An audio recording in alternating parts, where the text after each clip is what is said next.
Hello, I'm Rebecca of the Garden Gate Flower Company, And I'm Grace of Grace Alexander Flowers.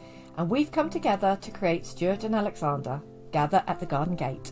A podcast taking you behind the scenes of two gardens, what we've been up to inside, outside, and out and about. How are you? I'm fine, and hello to everyone that's listening. It sounds like there's quite a few people listening now, which is really nice.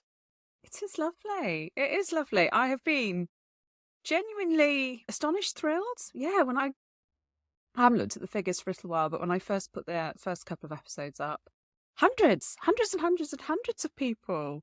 So if you've subscribed as well as listened, thank you very much indeed. If you haven't subscribed already, please do.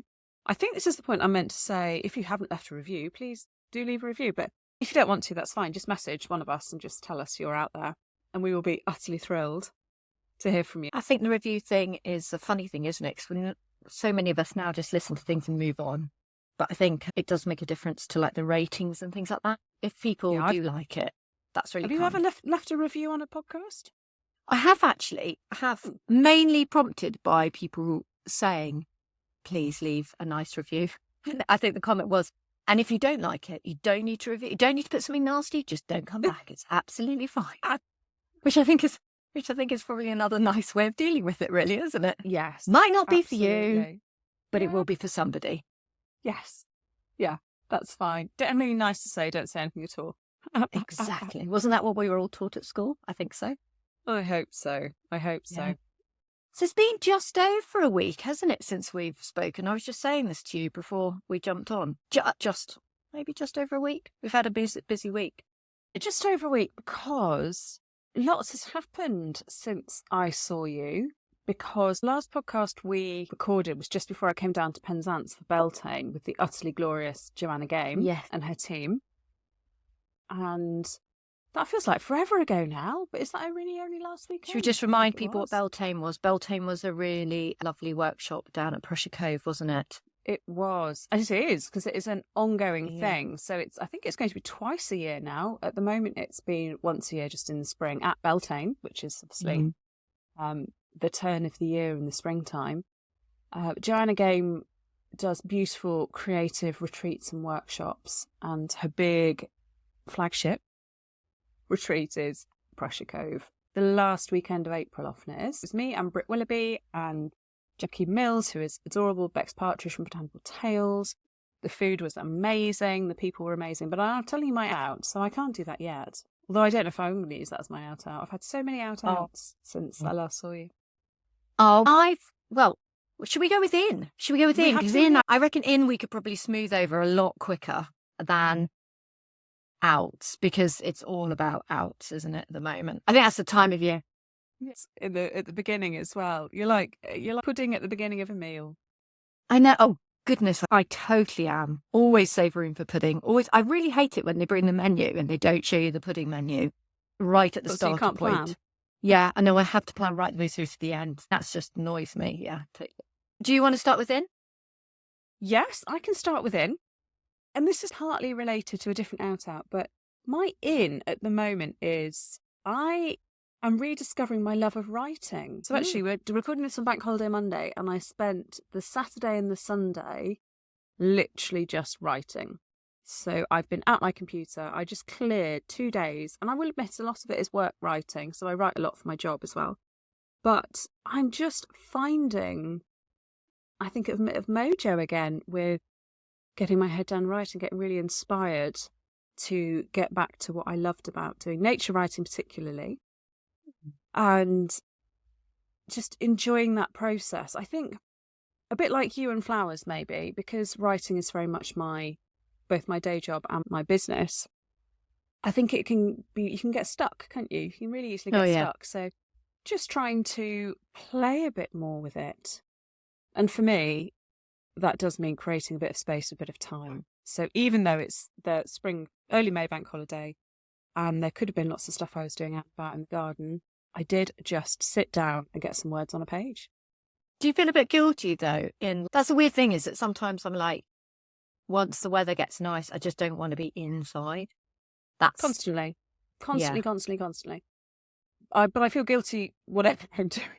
So I feel guilty if I'm out and I haven't written my content for that week, or I've not been working on packing orders or something like that. And if I'm in, I feel guilty about the fact that I haven't got out. Yeah, it is constant. And I pretend that I'm just going to have the winter to get on top of all my writing and then just have the summer outside. But that's not how I work. I write seasonally as well. Yes, of course you do. Of course you do. Yeah. Well, my in's been more about prepping, really. It's been really funny because as I said, out has taken over. More out than, as we say, out, but out, as you can imagine at this time of year. But my in has been all about planning. Like I said, as this podcast goes out, we started my first wedding of the year this week, which is quite late for me. So it's sad, really. I always wish I always strive for that April wedding, but it's so sporadic. Next year, actually, I've got 2 April weddings, which is really exciting. So there's a lot more bold planning and things like that. But yeah, this year it's May and I'm very excited. So actually what I tend to do is do a lot of prep work of things that I can prep before the wedding.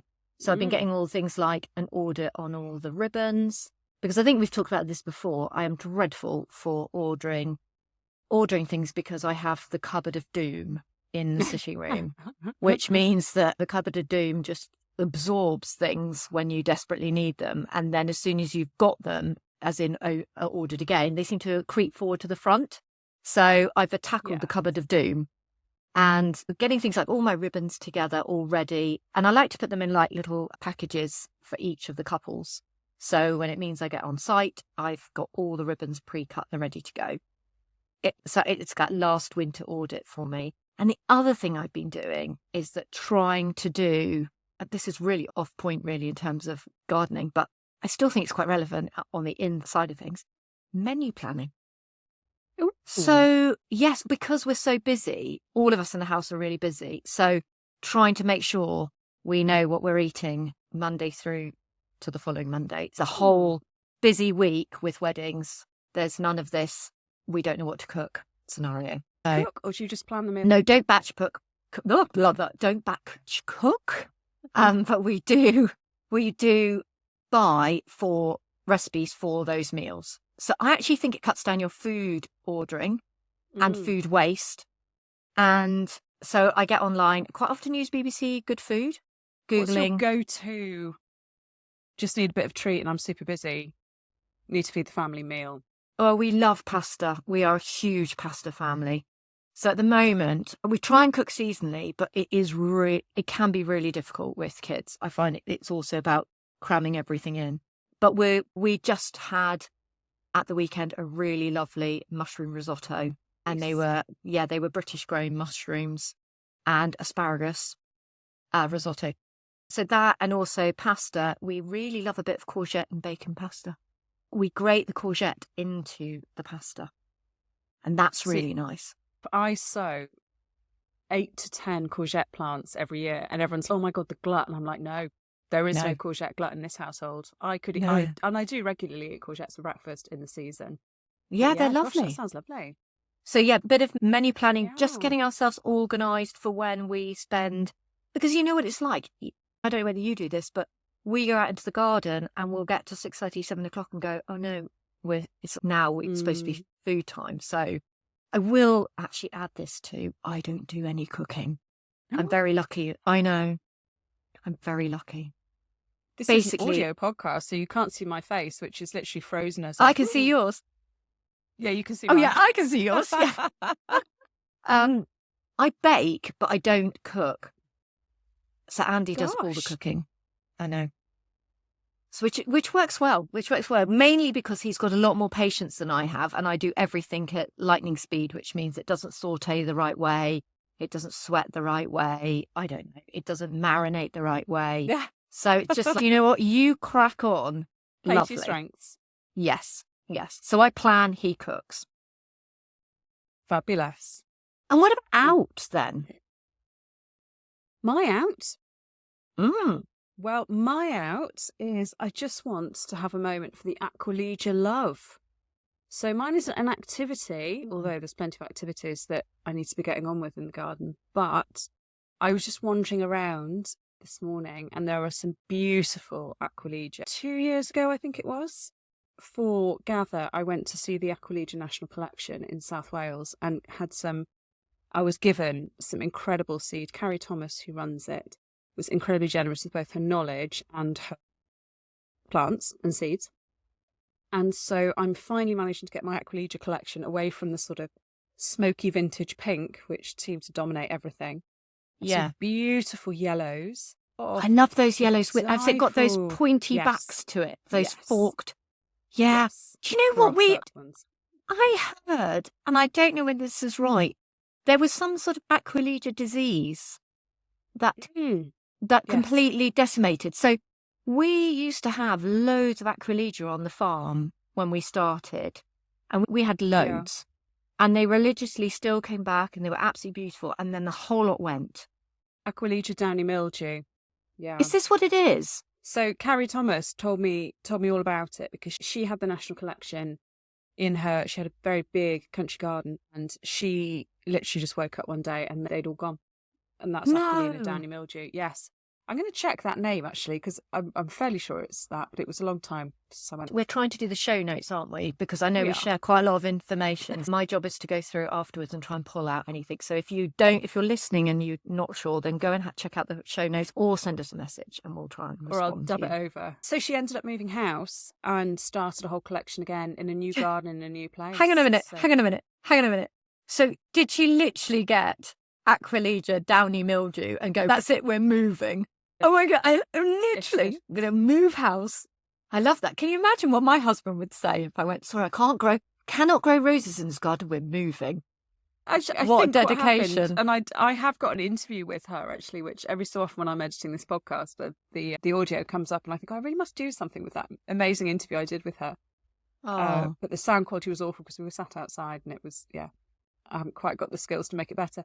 So I think when the National Collection went, she was so devastated she couldn't stay in the garden. They decided that was the moment to downsize. So they did. I see. There were lots of reasons to move. But as soon as she moved, she started a whole new collection. Of course, the ground was fine, so she could start again.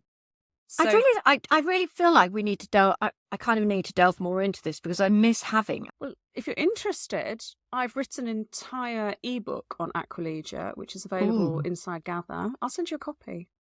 Yes, thank you. Because you're right, though. They are absolutely beautiful. They are such a good May flower as well. Yeah. They make an arrangement dance. Yeah, there's lots of stuff looking amazing at the moment. My Sweet Rocket I think it's the best year I've had for Sweet Rocket for years. It's beautiful. Just everywhere and it is huge. But so whenever Naomi comes to help me in the garden, she laughs at me because I'm like, no, we can't put path there, or no, we can't weed that bit. It's got Aquilegia in it. She's like, are you kidding me? Yeah. You've got to be really really careful. Yeah, you've got to be really careful. You need to always stake them around where they are, don't you? So that people know. So I've got some really lovely, the yellow ones, one of which was from Derry Watkins Special Plants. I think it's Denver Gold.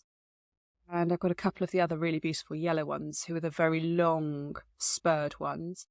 And then some of the lovely cottage ones have come up really beautifully doubled, which I really like. So I'm very pleased with those too. Did you say you grew yours from seed? Yes, the yellow long spurred ones I did get from Derry Watkins, so I did buy those as plants, although she does do seed as well, specialplants.net I think it is. And lots of the others have come from seed from the National Collection, and obviously some of them are just dotted around in the soil and they come back and they come up. But I do find that if I leave them to their own devices, I get the Ribena colour or the sort of muddy pink colour, and I'm ready for something else. So do you then dig those? Because that's the thing, isn't it? It's been a bit ruthless in pulling those out because they end up being, I've got loads of purple ones, which are the thugs, really. They are the thugs, yeah. And they will cross and they will dominate the cross. So you don't have to pull them up. You can just cut them and then bring the flowers inside so they don't, and get them really early so they don't cross-pollinate with all the others. Yeah. So, but I do grow quite a lot from seed. Anyway, I've got some lovely, very rare Turkish ones from what is that place in Newton Abbot called? Plant World? No, that's not right. That's all right. Plant World Seeds. Plant World Seeds do really nice, really rare plants and flowers. If you are anywhere near Newton Abbot, absolutely go to their nursery. Although I felt really unnerved the first time I went, because I'm used to just knowing all the plants that I ever see, and there were so many plants there that I just didn't recognise, and I felt like I was suddenly in a bit of a foreign language, but got some Cool. amazing stuff from. Well, that's it. That's another good trip out, isn't it? Outside, I feel like it's just gone mad, isn't it? It's just a race now. One is not walking around the garden anymore. One is racing around the garden. So I had a lovely lady come and volunteer for a morning in the garden, and it was amazing how much you can get done with one helper helping you. It was fantastic. So we managed to get up the sweet pea frames. So I've now got, previously on the podcast, I talked about the ones that I had in my cottage garden with the lovely hazel. So that's really lovely. And those were all the autumn sown ones. But now I've got the framework up, which I've gone for fairly bulk standard because it's in a field, standard ones. So they've gone through their sulking stage and they're now recovering as they do when you put them out. I'm always so relieved that other people have the sulking stage. Nobody ever talks about the sulking stage. It's and it really gives me the awful. heebie-jeebies every bloody year. I think in fairness, I have lost probably, I mean, bearing in mind how many I put out, I think I did lose about 3. So I think some of them didn't. Piggy Sue seems to sulk quite a lot, and maybe she didn't really like being transplanted. But I'll plug, but the good thing is I have so much stock, I just plug the holes. So I'll just plant in there, which is what I tend to do. Always keep extra stock. And then up at the land, I've put up a rather, I don't want to say ugly, because I don't think any structure's really ugly. I suppose there are ugly structures. But anyway, this one's a bamboo structure. It's just built to be what it is. It's got to be, stands up well. So having had my lovely friend come up there, and I talked about her on the previous podcast, Becky, and say to me, pull back the membrane. We've pulled back the membrane on one of the edges of the plot, and we have made a sweet pea frame, connected it all up to the outside perimeter, and it is brilliant. So they've actually got some autumn sweet peas in there. They haven't got the spring ones yet because the spring ones aren't ready. I don't know what yours are like, but mine are not ready yet to be planted in the ground. Oh God, no, mine are amazing. Mine are absolutely going big guns. I think I was a little bit late with mine, and I do have, I reckon, about something along the lines of 13 varieties of slug up at the land that I have now identified. I didn't actually realise how many varieties of slugs there were. Oh, so hateful. I did have a very depressing few days at the beginning of the week, and then I shared it on Instagram, and everyone was very sweet. And it's just part and parcel. It's been a really damp season. I've waited a little bit because my plants need to be able to cope with the onslaught that is the battle of the slugs.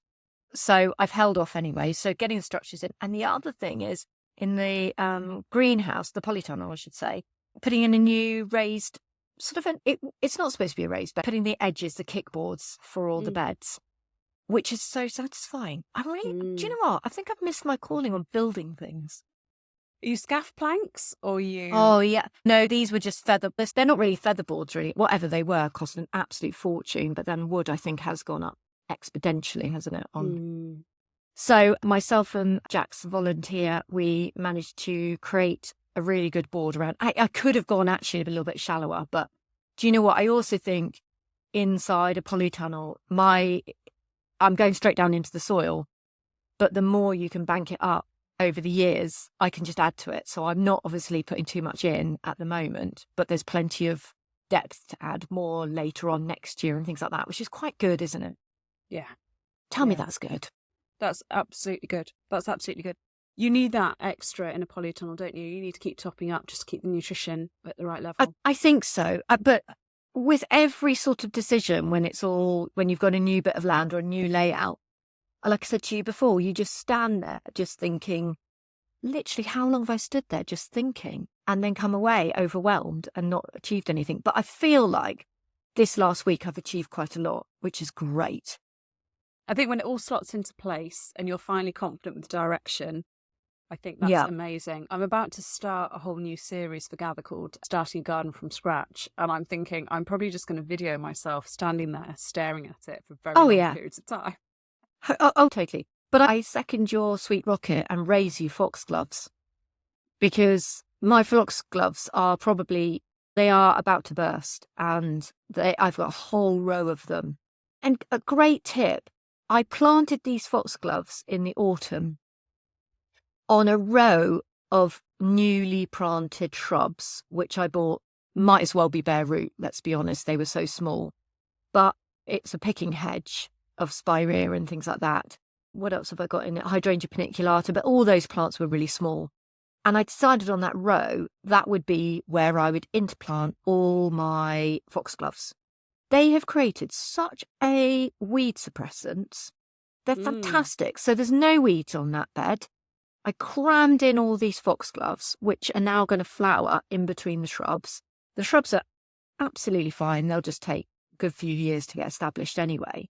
So really think about when you're laying your garden out, or if you're growing like I am in rows, that double layer of what it's there for. So it's a shrub row, but what can you underplant or keep that weed down and actually lock the moisture in? Because that's essentially also what you're doing. By not having bare soil, you're locking moisture into your ground. No bare soil. Yeah. Toppest tip of the day. Always keep roots in your soil.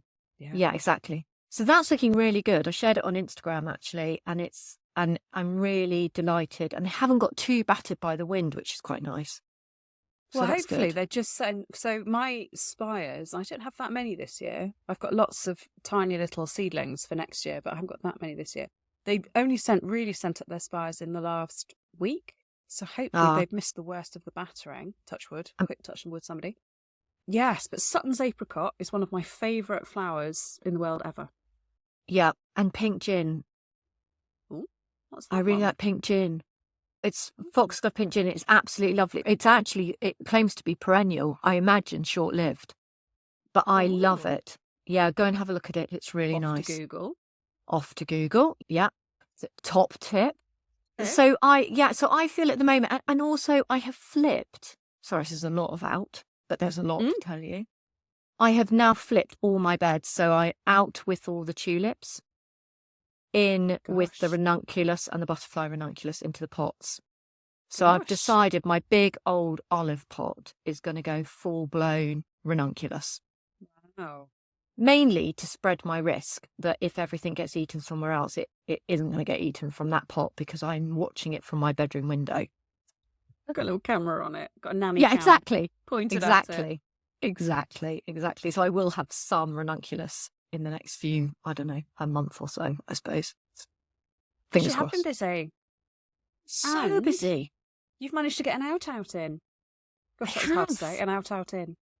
I know, I have. Do you want me to tell you about it, or do you want to do yours first? first? I want you to know. Tell me about your out. It's like one of our first or second episodes, we talked about you in the local parish, going to the local parish. I was invited literally a few metres down the road to Lambs, which is an art gallery in Lostwithiel. It's on Key Street. If you're passing Lostwithiel at any stage, it's changed hands a few times, and that does sometimes happen, obviously, in Lostwithiel. Little shops come up and they go again. It's always really sad. But Lambs is a new gallery. I say it's new. I think it's been going a year, so I apologise. It probably is a year been in there. But I got invited to the opening, the preview of a Ghanaian family exhibiting their artwork. And this was so interesting because it's called Generations, and I was so impressed. It is 3 generations of artists from one family that all paint. And I was just like, you guys are so clever. I try and think of what us as a family do together. And I'm like, yeah, we're all like, one of us is going off to do one thing and somebody else is going off to do another. So to see one family basically fill an art gallery of their paintings was really amazing.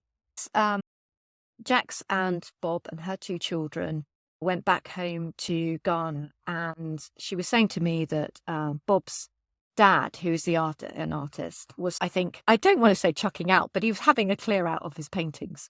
So it was a case of, we're going to bring them home, and it's inspired them to do this exhibition.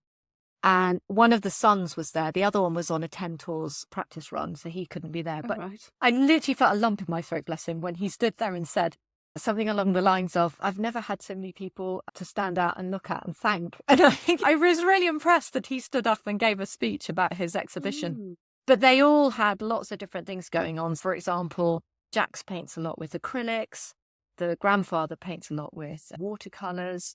And just seeing really colourful, bright, as you can imagine, Ghanaian pictures was pretty, it felt like summer had suddenly come. It was really beautiful. So if you are... Definitely put a link in the show notes for that one, if anyone lost with you. Sounds amazing. Yes. And it was Jax actually she's actually doing an RHS level 2, and she was the one that came and volunteered with me in the garden. So she's obviously got lots of talents. Absolutely. That was really nice. So I didn't go very far, but actually it was really lovely to find something inspirational like this exhibition on our doorstep. On your doorstep. I know. Lostwithiel's got a few little hidden gems. Our town is one of those towns that you can just drive through on your way to somewhere. But actually, if you turn off left or you turn off right and you come down the high street, we've got some beautiful shops and little cafes and art galleries. I confess, when we camped very close to Lostwithiel, I don't think I actually went into the town at all. So right, next time you're coming. Year. I will do better. Yes. Yeah. I will. Yeah. I promise. And what about you? Also a little bit arty. So I have got lots of different outs. I feel like I've had an incredibly busy 8 days or something since we last spoke, 9 days. But definitely going to Beltane. So a creative reset for everybody. Yeah, that's nice. But Jackie Mills, who is just one of my favourite people, who is determined to get me painting, even though I'm quite brave. Like, there's not much I won't turn my hand to. Snowboarding I won't, but speaking Spanish I won't. And also drawing or painting anything, I'm reluctant to commit on that one. So she is determined. She's running a sweet pea watercolour class in the middle of July, and she has strong-armed me into signing up for that. So I did promise I would go to that. Mostly because it's in a beautiful garden that I really want to see. She found a way to get me there. Yeah, I know. I think take your camera. Yeah, exactly. Although the garden is Amanda Honey's garden, which is Caisson House near Bath, which is in Gardens Illustrated this month, looking stunning, I have to say. It's everywhere at the moment, that garden. Everywhere. Literally everywhere. So hopefully I'll be going there. So yeah, so it was really lovely. I went down for the Saturday, I went down the Friday night in the middle of a storm. I left straight from work and just driving, and it was, oh my God, it was just horrendous. But a beautiful setting and lovely people. So my role there was I was doing some creative coaching for the people who were signed up on the retreat. So I did sessions on the Saturday of just sitting with people and talking about their businesses and their creativity. And what an honour. What a pleasure. It was amazing. It was I love doing the mentoring. I don't have enough time to do it meaningfully, so I only have a couple of clients now. I can't really take on anyone else. But it is so much fun, and it's like it's the best bit of my being a psychologist job and everything I've learned in the 12 years that I've had a business. And I really wish somebody had told me when I first started, and I had to learn the hard way and the expensive way, going on a gazillion courses.